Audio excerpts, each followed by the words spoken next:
மக்களே வணக்கம். சுட்டுமுடி சுடரே பார்த்தீங்கன்னா, நம்ம கருணாகரன் ரொம்ப கேவலமானவனா இருக்காங்க. ஏதோ கந்து வட்டி குடுத்து ஃபைனான்ஸ் நடத்திட்டு இருக்கான். பார்வதி ஃபைனான்ஸ். அங்க வந்து எல்லாருக்கும் அளவுக்கு மீறி வட்டியும் குடுத்துட்டு, அவங்கள கடனாளியாக்கி, அவங்களோட வீட்டு பத்திரத்தலாம் அபகரிச்சுக்கிட்டு, கேட்டா அடிதடி, கலாட்டா பண்ணிட்டு, அவங்களையும் கொன்னுடுறான். இந்த வேலை பண்ணிட்டு இருக்கான்.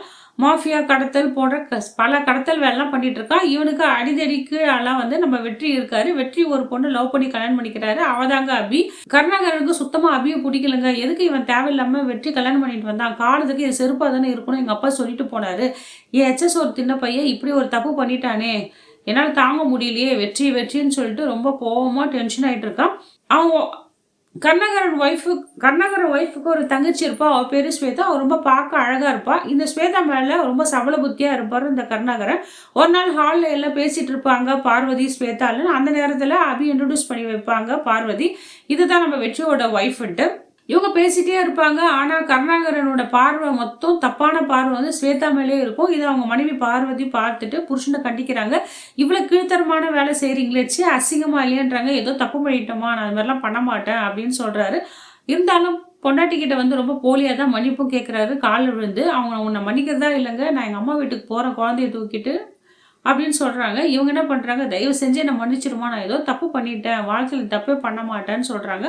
இல்ல இல்ல, நான் உங்க மேல எவ்வளவு அன்பு மரியாதை வச்சிருந்தேன், உங்களுக்கு இவ்வளவு கேவலமான புத்தியா? என் தங்கச்சி வந்து உங்களுக்கு குழந்தை மாதிரிங்க, அவளை போய் நீங்க நினைக்கிறீங்க, உங்களுக்கு வெக்கமா இல்லைன்னு திட்டிடுறாங்க. இதனால அவமானப்பட்ட கர்ணா என்ன பண்றான், உனக்கு இவ்வளோ திமிரா, என்னையே உன் காலை விழ வச்சிட்டல, நீ இனிமேல் இந்த உலகத்துல உயிரோடு இருக்கக்கூடாது, நீ செத்தாதான் அந்த குழந்தைக்கு ஒரு அம்மாவா நான் ஸ்வேதாவை கல்யாணம் பண்ணிக்க முடியும்னு சொல்லிட்டு பார்வதியை தீர்த்து கட்டுறதுக்கு ஒரு முடிவு எடுத்துடுறான் இந்த கருணாகரன். அதனால பாலை விஷம் கலந்து கொடுத்துட்றான். பாலை விஷம் கலந்து கொடுத்துட்டு ரூமை லாக் பண்ணிட்டு வந்துடுறேன். இவங்க சாப்பிட்டு கொஞ்ச நேரத்துல மயக்கம் வந்துட்டு ஒரு மாதிரி ஆயிடுறாங்க. அவங்க நல்லா உணர்ந்துட்டாங்க, நம்ம புருஷன் தான் ஏதோ பண்ணிட்டான்ட்டு. உடனே ஒரு டைரியில வந்து என்னோட மரணத்துக்கு காரணம் கருணாகரன் தான், அவனை யாரும் நம்பாதீங்கன்னு சொல்லிட்டு அவங்களாம் எழுத முடியாத எழுதிட்டு இருப்பாங்க. ஒரே கூப்பாடு போட்டு கத்துவாங்க, யாருன்னா என்ன காப்பாத்துங்கன்னு சொல்லிட்டு. அந்த நேரத்துல யாருமே வரமாட்டாங்க. அபி மட்டும் தான் வீட்டில் இருப்போம். அவள் எதாச்சியா வர சொல்ல கருணாகரன் பார்வதி ஃபோட்டோ மட்டும் பேசிட்டு இருப்போம். துடிக்க துடிக்க நீ சாகணும், என்னையே நீ காலை விழ வச்சுட்டல, எனக்கு கிடைக்காது யாருக்கும் கிடைக்கக்கூடாது, என்னோட காரியத்துக்கு தடையா இருக்கிற நீ இந்த உலகத்துல இருக்கவே கூடாது, உன்னை நான் கொண்டுட்டேன் பத்தியா அப்படின்ட்டு வாக்குமூலம் கொடுத்துறாரு. இதை கேட்டு அபி என்ன பண்றாங்க, என்ன கருணாகரன் இப்ப என்ன நீ சொல்லிக்கிட்டு இருந்தா, பார்வதி அக்காக்கு என்ன ஆச்சு அப்படின்றாங்க. உச்சியோ இவ வேற கேட்டாலே இவளை என்ன பண்றதுன்னு சொல்ல யோசனை பண்ணிட்டு இருக்காங்க. அந்த நேரத்துல பார்வதி காப்பாத்துக்காக நம்ம அபி ஓடுறாங்க. அபி வந்து தடுத்து நிறுத்துறான். அவனால ஒண்ணும் முடியல. அக்கம் பக்கம் இருக்கிற அந்த பாத்திரம், அந்த பிளேட்டு எல்லாமே தூக்கி அடிக்கிறாங்க இந்த கருணா மேல. உடனே என்ன பண்றாங்க, அபி தான் கையில ஒரு கத்தி எடுத்துறாங்க. கிட்ட வந்து உன்னை குத்திட்டு நானும் ஜெயிலுக்கு போயிடுவேன், நீ என்ன பண்ணி வச்சிருக்க, அக்காவை என்ன பண்ண அப்படின்னு கேக்குறாங்க. இவங்க மாடியில தேடிட்டு ஓட சொல்ல அபிய ஒரு ரூம்ல உள்ள தள்ளி இந்த கருணாகரன் லாக் பண்ணிடுறான். நம்ம பார்வதியும் வாங்கி அந்த இடத்துல இறந்துடுறாங்க.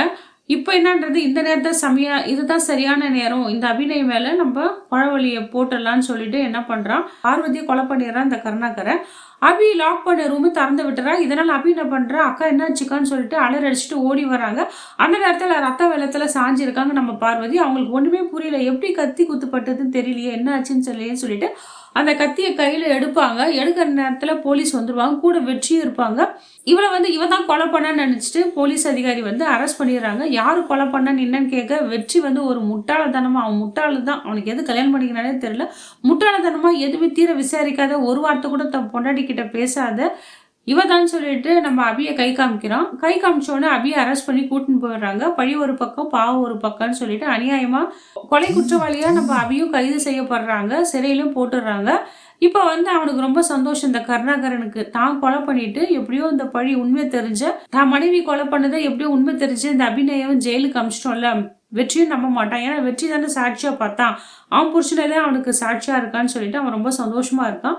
ஆனா வெற்றி வந்து எப்படி நடந்து ஏது என்ன விஷயம் எப்படின்னு தான் மனைவி அபிநய கிட்ட கேட்டிருக்கணும், அவன் கேட்டிருக்கலாம் தான் நான் நினைக்கிறேன். மக்களே, இந்த வீடியோ உங்களுக்கு பிடிச்சிருந்தா லைக் அண்ட் ஷேர் கமெண்ட் பண்ணுங்க. அடுத்த ஒரு வீடியோ உங்களை சந்திக்கிறேன். நன்றி, வணக்கம்.